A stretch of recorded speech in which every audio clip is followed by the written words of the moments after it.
You just heard the diagnosis that's been echoing all over the internet, and for the most part, it was right. The WNBA Finals turned into a punchline. But while every outlet showed you those humiliating photos of empty seats and dirt-cheap ticket prices, they completely missed the real story.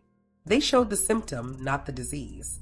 Because this was never just about a few unsold tickets, it was about a leadership crisis so deep, so damaging, that it forced the most powerful man in basketball to step in and clean up the mess. Today, we're connecting the dots on the story the mainstream media won't touch.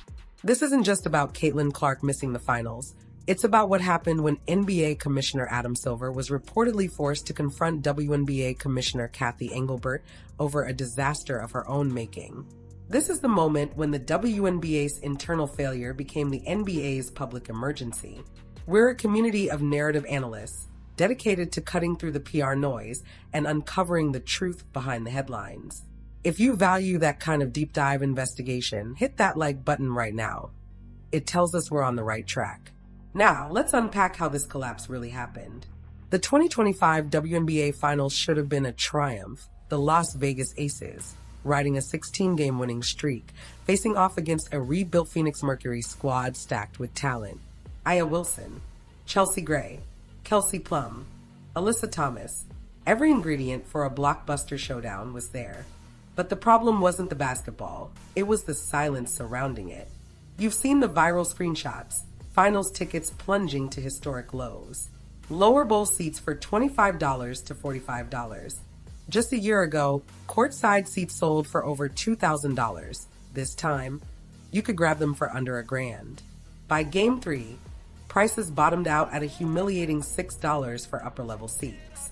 And here's the part the league's defenders desperately don't want you to know. These weren't just resale listings. These were official prices straight from Ticketmaster and SeatGeek. The league itself couldn't move tickets. The demand didn't just dip, it vanished overnight. What makes this collapse truly shocking is how fast it happened. This wasn't a slow fade. It was a free fall, a sudden, brutal cliff dive that exposed just how fragile the league's supposed growth really was. All season long, the WNBA had been riding the biggest wave of momentum in its history, a wave powered almost entirely by Caitlin Clark. The numbers told the story loud and clear. League-wide attendance nearly doubled. TV viewership jumped 23% year over year. Indiana Fever games sold out nightly. Arenas had to upgrade to larger venues, and tickets on the resale market regularly topped $200. The Caitlin Clark effect wasn't hype. It was a measurable, undeniable phenomenon. And at the front of that victory parade, soaking up every bit of the glory, was Commissioner Cathy Engelbert. Every press conference, every interview, she was all smiles, a masterclass in polished corporate optimism. She spoke endlessly about historic growth, record engagement, and how the league had finally broken through into the mainstream. But a narrative is just that, a story. And the empty seats in Las Vegas and Phoenix told a much harsher, more honest truth. This is where the official WNBA storyline completely unraveled. You can't stand at a podium on Monday bragging about record-breaking growth and then sell finals tickets for less than the cost of a movie and popcorn by Friday. It was a credibility meltdown in real time.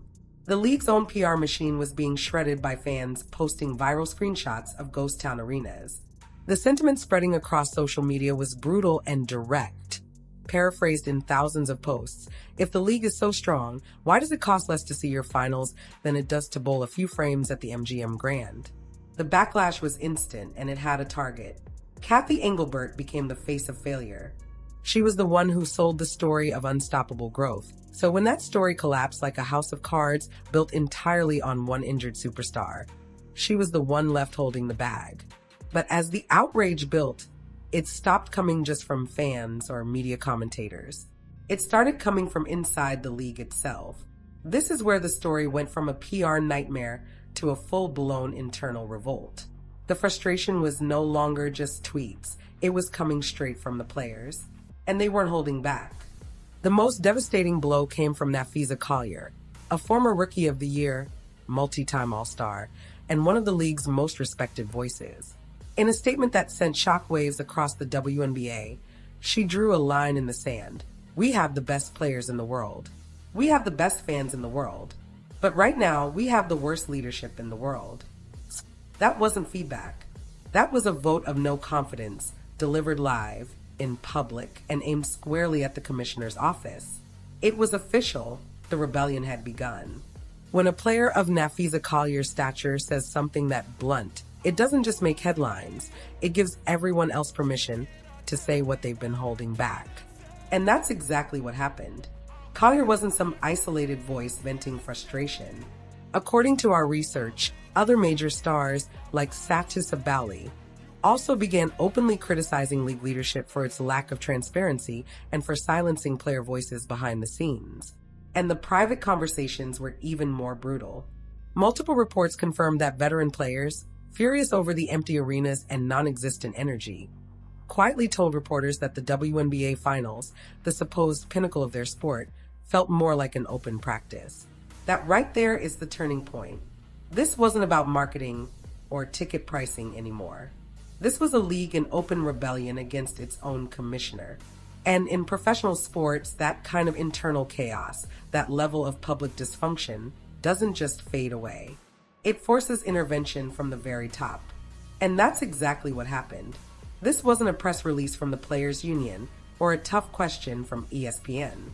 This was an official course correction from the most powerful figure in basketball, NBA Commissioner Adam Silver. For anyone who doesn't know how the power structure works, the WNBA operates under the NBA's umbrella. That means Adam Silver isn't just an observer. He's effectively Cathy Engelbert's boss. And according to multiple reports, her boss was now personally stepping in and doing it publicly. Now, in corporate politics, a public confrontation isn't a shouting match. It's a precisely worded statement, calm on the surface but lethal between the lines. And Adam Silver's statement was a masterclass in that art. Here's the key excerpt. The WNBA is experiencing some growth pains. Cathy Engelbert has presided over 6 years of some of the strongest growth we've seen, not just in the WNBA, but in any sports league in history. But it's become too personal, and we're going to have to work through those issues. Let's break that down. The first part? Standard corporate courtesy. Praise the person's past achievements before lowering the boom. It's polite, it's expected. But the real message was in that final phrase. It's become too personal. That's the kill shot. That's Silver publicly confirming what insiders already knew, that the relationship between the commissioner and her players had completely broken down. And when he followed it up with, "We're going to have to work through those issues," he wasn't speaking figuratively. That we wasn't the WNBA. It was the NBA. Adam Silver had just announced, in the most professional way possible, that the league was taking control. It was no longer Cathy Engelbert's crisis to manage. It was now the NBA's public emergency to clean up. Now it's his problem, and that's a nightmare for any executive. So why would Adam Silver wade into this mess? The answer is simple. He wasn't protecting Cathy Engelbert. He was protecting the NBA's investment. Follow the money. The next major battle is the CBA negotiations. High-stakes talks over salaries and revenue sharing. To land strong media rights and keep leverage with the players' union, the league has to look stable, growing, and bankable. Instead, the WNBA was broadcasting chaos. Empty seats, $6 tickets, and players publicly revolting. That imagery is pure ammunition for owners and media partners to argue the product isn't worth more money. The player rebellion only deepened the impression of instability. So Silver stepped in. He didn't swoop in because he likes drama. He did it to stop the bleeding, stabilize the asset, and protect the league's financial future before the damage became permanent. This wasn't a knee-jerk response to a bad month. It was a calculated business move to avert a long-term catastrophe. Put it all together. The empty seats were never the whole story. They were the symptom. The real illness was a leadership crisis, a disconnect between the commissioner's office and the players, and a PR narrative that collapsed the moment pressure hit. Those viral photos didn't just show lack of interest, they triggered a full-blown intervention from the NBA. A public power play that now threatens Cathy Engelbert's position and hands control of the WNBA's leadership over to the NBA. The board has been reset. Adam Silver is now holding the pieces. So what do you think? Did Adam Silver do the right thing stepping in publicly? Or should the WNBA have been allowed to manage its own problems? Drop your detailed theory in the comments. We'll be tracking every move as this crisis plays out and the CBA talks approach. This story is far from over. Subscribe and turn on notifications so you don't miss the next chapter. And if someone you know only saw the headlines about empty seats, share this video. Every narrative analyst deserves to be in on the real conversation.